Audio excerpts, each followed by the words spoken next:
Alrighty, what's up guys? We got a new mic, so I'm gonna use it as an opportunity to talk you through my accessory arm day. So, got the bev, let's get started. Oh yeah.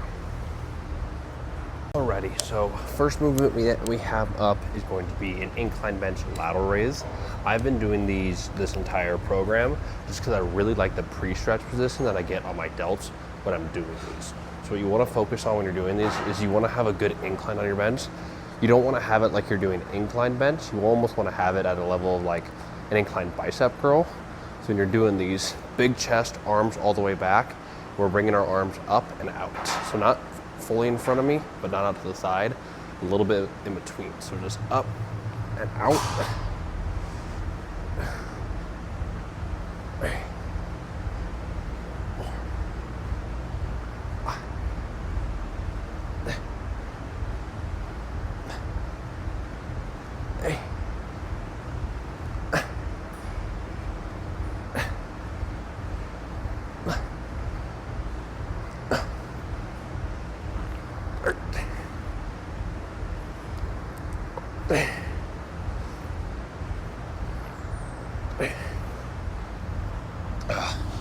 So this is going to be a 3x15.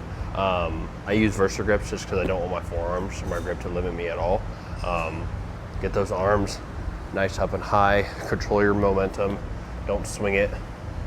Good time under tension, good stretch on the lateral delts here. So great first movement.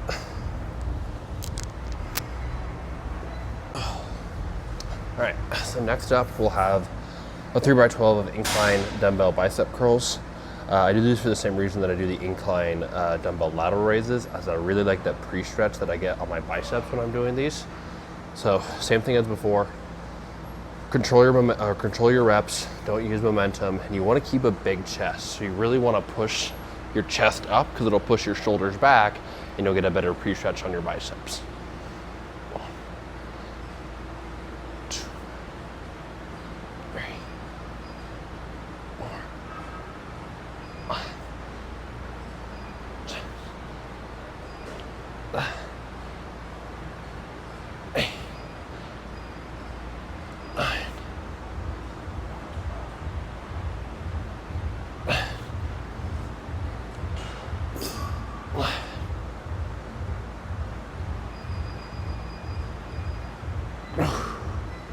One more.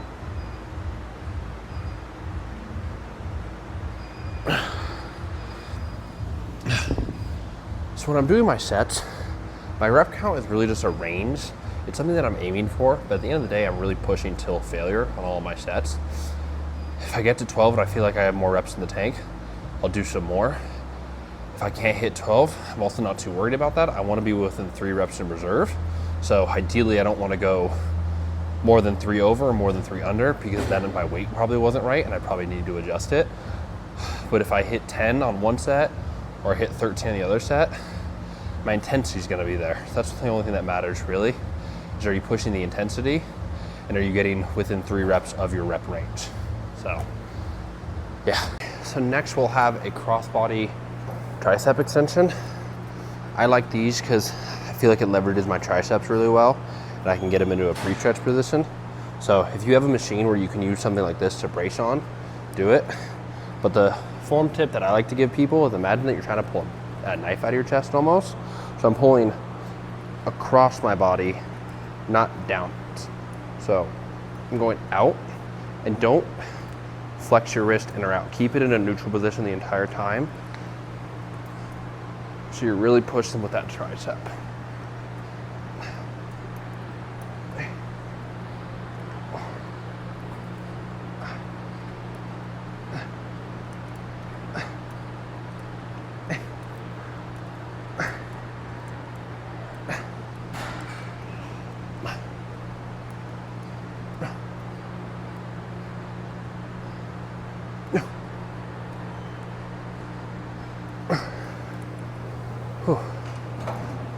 So this will be like a 3x12 per arm. Like I said, within 3 reps of failure. So if you get 9, great. But if you can do 13 or 14, also good too.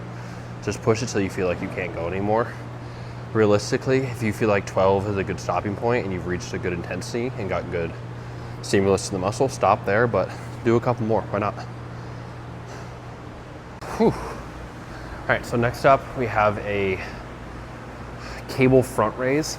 When you're doing any kind of cable movement, you want to make sure that your cable is set up at your natural wrist height, or for whatever you're doing, for the most part at least, because that's the whole point of using a cable, is so you can maintain constant tension. If I have this all the way down, the gravitational force is pulling me down and not pulling me forward. If you're not going to have it set up properly to maintain constant tension on the muscle, then just use free weights. So for this, I have that tension, I have that cable at my natural wrist height, so it's neutral, not angled up or angled down. And I'm going to lean forward, I'm going to step forward and make sure I get a pre-stretch on my front delt, and then I'm just pulling forwards. So this is a 3x12 as well. 2, 3, 4, 5, 6, 7, 8, 9, 10, 11, 12.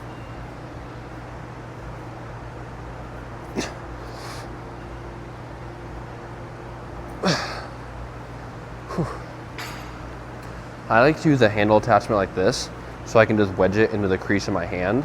If I use a D handle, I notice that my grip starts to kind of give out a little bit, and I don't want to do an overhand grip, I want to do a neutral grip so I can really focus that front delt more. So if your gym has a handle attachment like that and you're doing these, highly recommend using it.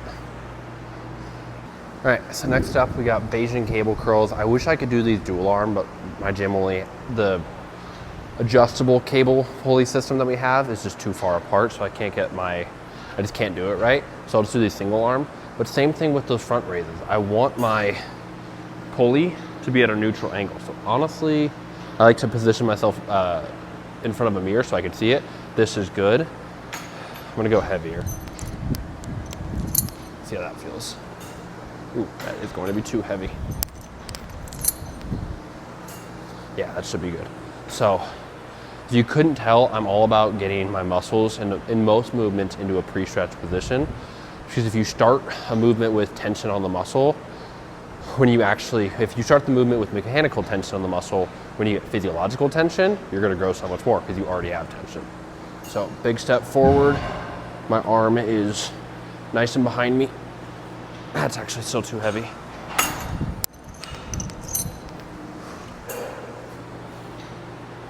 There we go. 1, 2, 3, 4, 5, 6, 7, 8, 9.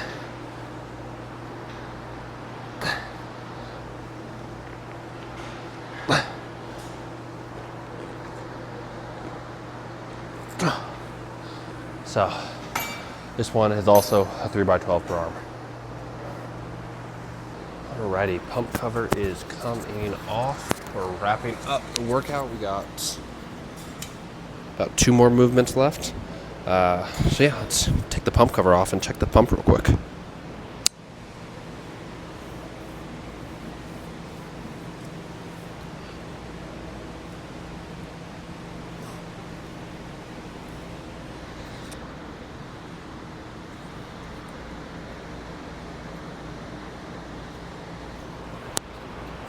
Oh, backwards.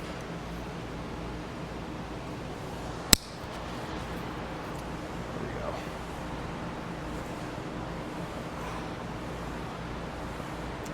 Oh. Yeah, I'm feeling good.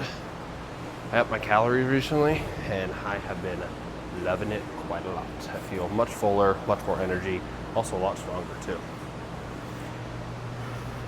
So one of my last movements is going to be a dumbbell skull crusher. This is a movement that is kind of like a staple for a lot of people, but I see them do it not wrong, but not as good as they could be. So when you're doing this, a lot of people say that skull crushers hurt their elbow. Those are the people that aren't doing it quite as right or quite as good as they could be. when you're doing these, you want to move your arms back first, come down, touch, and not all the way back up. I'm not going to full lockout. I'm just coming up a little bit. The reason why a lot of people feel a lot of like tension in the elbow or elbow tendonitis or tennis elbow or whatever is because they're going to lockout and they're displacing all of that stress and all that weight onto the joint instead of keeping it on the muscle. So don't fully lock out.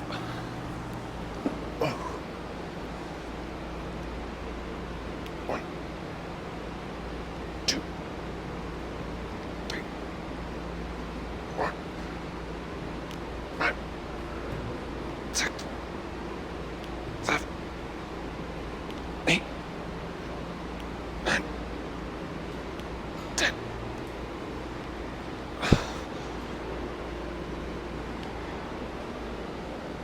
Two more.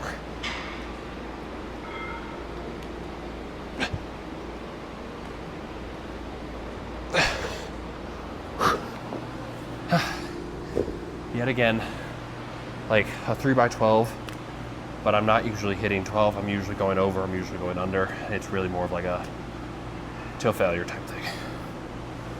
Whew.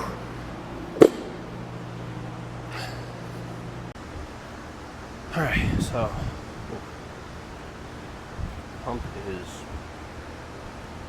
quite nice. All right, last up, dumbbell hammer curls. I like to go fairly heavy on these. I've been noticing they've been helping my forearms, obviously, but my biceps too appear bigger because it pushes the bicep up when you have a bigger brachioradialis. One,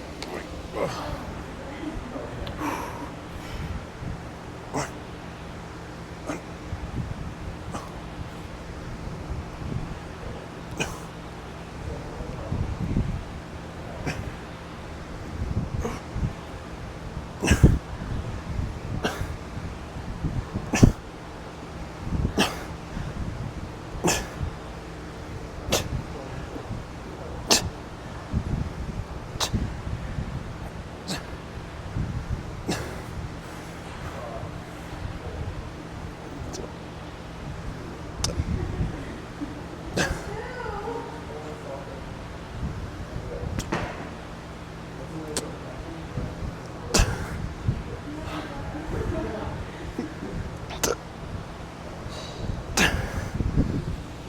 all right, may or may not have lost count there and got carried away, but fuck it.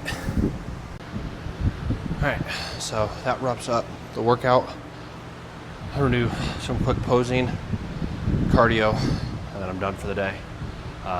Like I said, that's just my accessory arm workout. I just do it to keep everything in proportion because I don't want my chest getting too big, or at least bigger than the rest of my upper body. My legs have grown quite nicely and stay in good proportions. My leg days are pretty crazy. So I just do this to keep everything nice and symmetrical. And it's just another day to get in the gym. So quick posing, cardio, and we're done.